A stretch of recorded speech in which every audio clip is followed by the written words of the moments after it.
Hi, I'm Manny Aragon, and today I'm going to show you a very simple but somewhat sophisticated movement to help get your body more in line, create length, and create more stability and functionality in this trunk. Okay, and that is we're going to move the collarbones. Okay, so we're going to focus on the collarbone. So if I just step to the side here, the average person is slouched. Now, if you say to that person, stand up straight, they'll jut their ribs out here. They'll push their back in and jut their ribs out here to stand up straight. That's not what we want to do because that's effortful. As soon as you forget, you're going to go back to this again. What we want to do is we want to create a vertical length underneath the front of the rib cage and along the front of the spine.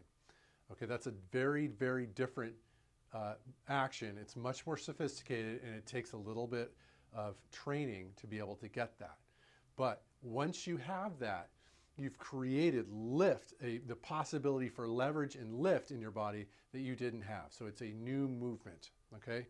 And it's one of the hallmarks of going through the 10-session structural integration series is having what we call a functional lumbodorsal hinge, which is this area right in the mid-back. And I'm going to show you how to get that. So instead of getting into what the lumbodorsal hinge is and all that and the technicalities, I'm going to just show you how to make it work. Okay, so we're going to focus on the collarbones. And what I want you to do is I want you to lift the collarbones. But I don't want you to lift the collarbones by jutting your ribs out. I want you to lift the collarbones by releasing the tissue, the muscle that's just under these ribs. So it's the abdominal muscles that go, and if you point your fingers right under the costal arch here, point them in, and feel the tautness of those muscles. Now, if you just let your belly release and drop, you can feel that this area softens, and it softens and fills out. Well, when that happens, your collarbones lift. Okay, it opens up this lumbodorsal hinge.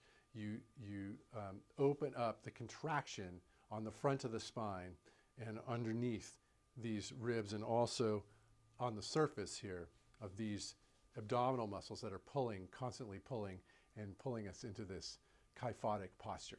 Okay, so it's just back and down. Now, it's not a shoulder motion. I'm not rolling my shoulders back and down. I'm dropping my shoulders and allowing my collarbones to lift. All right, give that a try. I've got 2 supporting exercises I'm going to show in subsequent videos.